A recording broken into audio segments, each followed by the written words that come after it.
Hi everyone, and welcome to my little bit of heaven, our conservatory. Before we get started, I'd just like to draw your attention to this amaryllis here and the fact that that is spectacularly awesome. But at no point did anyone tell this amaryllis that it was only in a small pot and therefore couldn't grow this big. But not only is it growing this, it's got son of growing off the side. It's like a mutant amaryllis, and I feel that's a really good example of what's going on with me and in our lives at the moment. So the subject this month is vulnerability and courage. So when I was asked to do this talk, my first port of call was the dictionary. So I wanted to check the definitions and make sure what I understood as vulnerability and courage was the real definitions. So vulnerability means a quality or state of being exposed to the possibility of being harmed physically or emotionally. But it doesn't necessarily have to be a negative thing. It can also mean to put yourself out there, to be open to possibilities and opportunities. And I much prefer the second than the first. And courage. Courage can also be defined as bravery, valor. It's the choice or willingness to confront pain, danger, uncertainty, intimidation, hardship, the threat of, or even death. So with this in mind, I've sort of wondered on many occasions, do I have what it takes to be either of these? Let's start with vulnerability and how I view vulnerability. I feel it calls for genuine, authentic connection. Brené Brown puts it like this: vulnerability is the act of showing up when you have no control of the outcome and allowing yourself to be seen.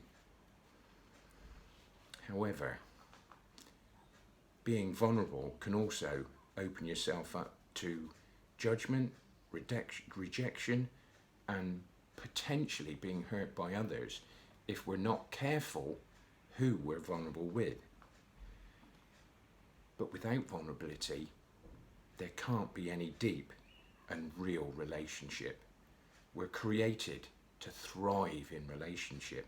How hard is it at the moment, in the grip of this pandemic, not to be able to meet with our family, our friends, to hug, to kiss, and that connection of physically meeting with each other. When we look at being vulnerable with God, it doesn't mean me giving him, it doesn't just mean me giving him my best. It also means that I surrender to him my worst.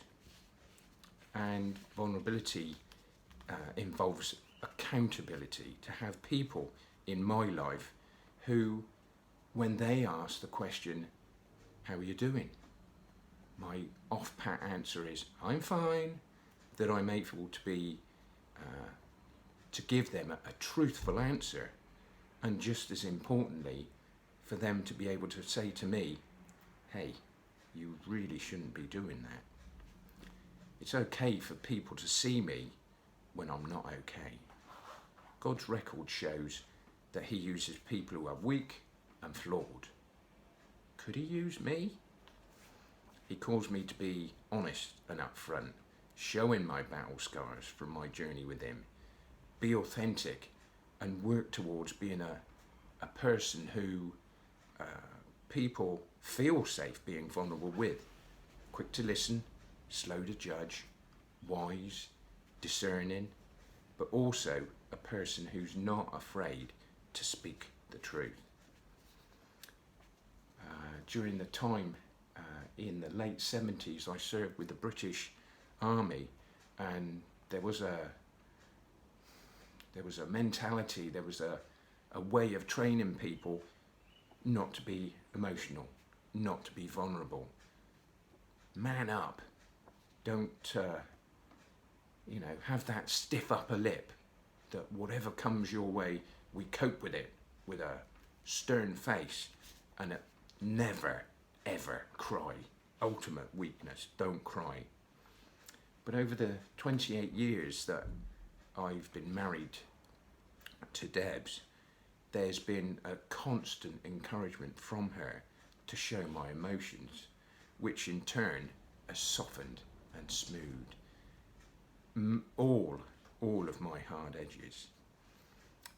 So that's vulnerability. What about courage? I've wondered on many occasions, do I have courage? Am I brave? And as I prepared this talk, I went off into that little dream world of Timmy Applin, this little daydream world, and three scenarios played through my mind. The first was, there's a hostage situation and I'm one of the hostages, and the hostage taker comes in at one point and says, one of you has got to die so that those guys out there know that we're being serious. Have I got the courage to stand up and say, that'll be me?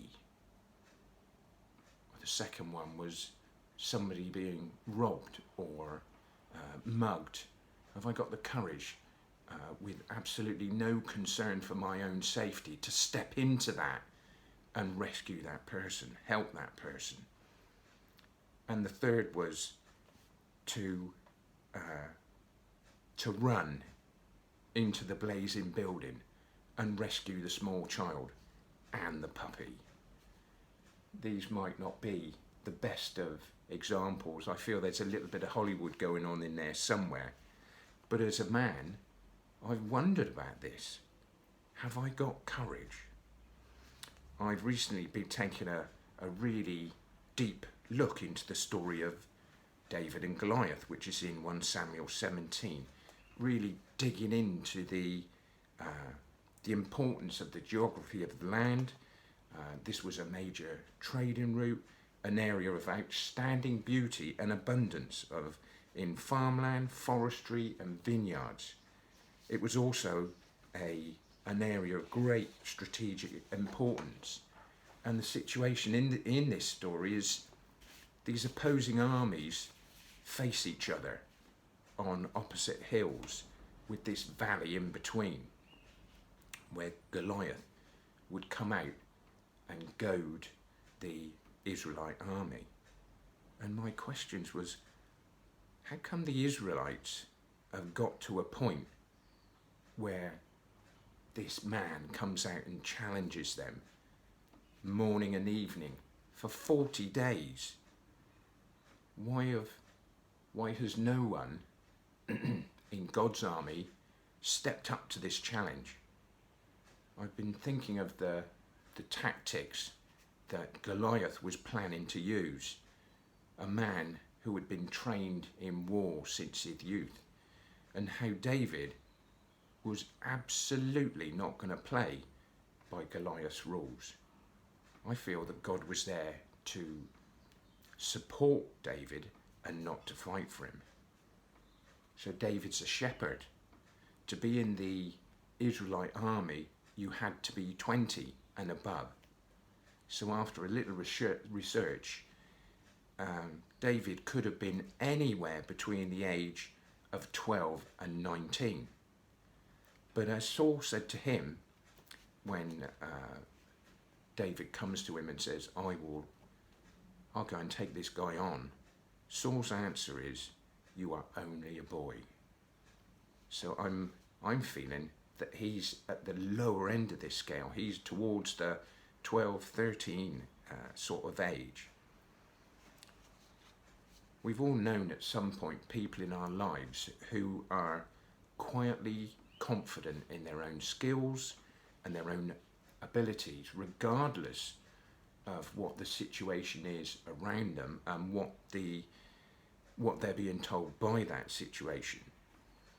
And we know people who would excel in adversity. And I believe David was one of these. If he could defeat the lion and the bear, what chance did Goliath have? In Deuteronomy 31:6 it says, "Be strong and courageous. Do not fear. Do not fear or be in dread of them, for it is the Lord your God who goes with you. He will not leave you or forsake you." So in that scripture it says that God goes with you and not fights for us. We partner with him in these battles. So courage, it's the capacity to take risks, make sacrifice, be dangerously unselfish. Courage helps us to grow through challenges and difficulties. The Bible tells us to be bold and courageous more than 25 times. Staying power is the byproduct of courage. We are all born with the capacity to be courageous. I mean, just remember, like when our kids are young and they get into scrapes, they do it with absolutely no fear, don't they? Mark Twain said, "Courage is not the absence of fear, it's acting in spite of it." Courage is about taking that first step, and then that next step, and then the next step after that. God doesn't force us or coerce us into what he has planned. It's down to us, it's down to me to engage, disregard the fear, take the first step, and take courage. So that's great. That's lovely, all that theory. But how does that work for me personally? Where's my courage and vulnerability in my own life? So many of you will know that in 2011 I was diagnosed with cancer of the throat. I had a primary on the base of my tongue, and what had given us the heads up was a secondary in my lymph nodes. My normal reaction prior to a diagnosis of this, I thought, would have been me spiraling into that black hole, fear, panic, disbelief. However, sat across the table from the guy who was to be my oncologist through that period, there was a totally different reaction. And once he'd given me the details of the treatment that I was to receive, and the show-stopping comment that the treatment they were going to give me could possibly kill me, my reaction was, what are we going to do about this? And the we was God, me, and Debs. You see, the day before, with no prior knowledge to these two lovely ladies, Judith and Mary from Alaska, two prophets, they had no idea what our situation was, and they'd spoken over us, given us a prophetic word. And as part of that prophetic word, they told us that me and Debs would be a team. We were a team. And that's no good if I'm not there. So straight from the get-go, we had this prophetic word to hang on to. And there began an incredible journey of becoming cancer-free. The treatment was rough. And after 2 rounds of chemo and 6.5 weeks of radio chemo, by about week 5, Debs is having to pretty much drag me to my radiotherapy sessions, very much like a reluctant 5-year-old not wanting to go to school.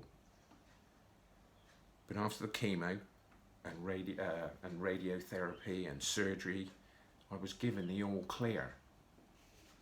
So let's skip forward to November 2020, and after a period of discomfort in my throat and various tests and biopsies, I'm again sat across a desk from an oncologist who diagnoses that again I have cancer in exactly the same place. So it's like, whoa, this was not in the plan. But again, my reaction was amazingly calm. My testimony was that I'd been here before. I'd had inoperable cancer of my tongue. So I knew, again, right from the get-go, that God, the doctors, and me could do it again. I'm recording this message a couple of days before round 3, which is on Tuesday the 2nd. During my first round of chemo, I had a bad reaction to the drugs and spent 4 days over Christmas in hospital. I had very low heart rate, my kidney function was bad, my blood pressure was through the roof. I can't tell you how rough I was. We're not here. Next time you see me, ask me. It would have been easy at this point to let fear in and to get to the point of dreading rounds 2 and 3. But there's been something amazing going on in our little house. The tangible presence of God is just amazing. Negativity is just blasted out the way. We're riotously positive, and I've been sent amazing praise and worship.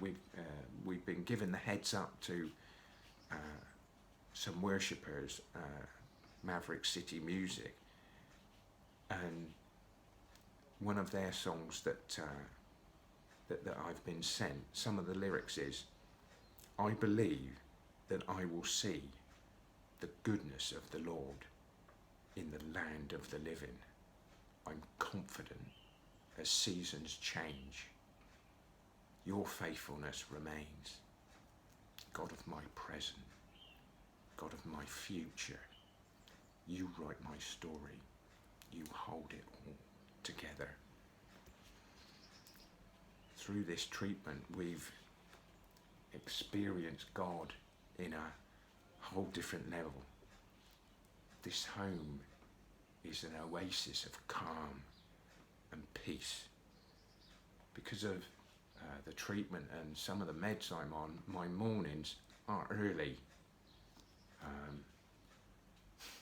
Earliest has been 3 o'clock, latest is like 5:30. But this just gives me the opportunity to tune in, to plug in to God, to give him my concentrated attention, to be intentional in my praise and worship, to the point that on one occasion, as I was having one of these moments, I'm in the bed shaking and a-quaking, and a little hand comes over from Debs and said, "You okay?" And my answer was, "Yes, okay, babes. I'm just having a moment with God." And these are just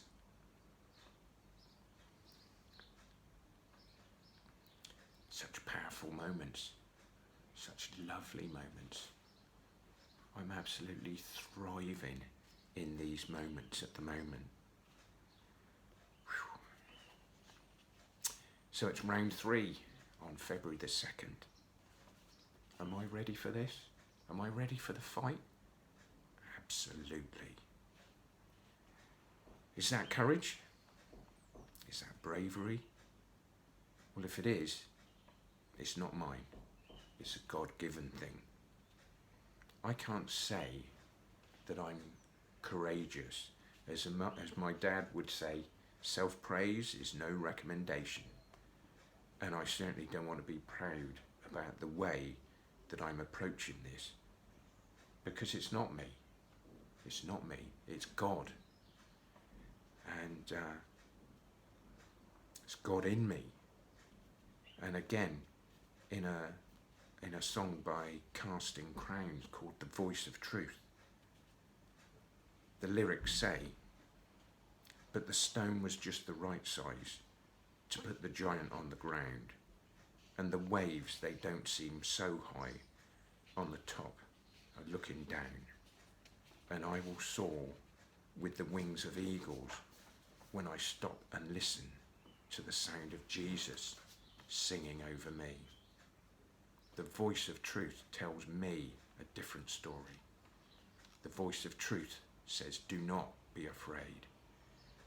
The voice of truth says, this is for my glory. And out of all the voices calling out to me, I will choose to listen and believe the voice of truth." So there we are, guys. That's a little short insight to what I believe vulnerability and courage is, and how that is impacting, working through, functioning in our lives at this moment. Bless you guys for listening, and catch up with you really soon. Bye.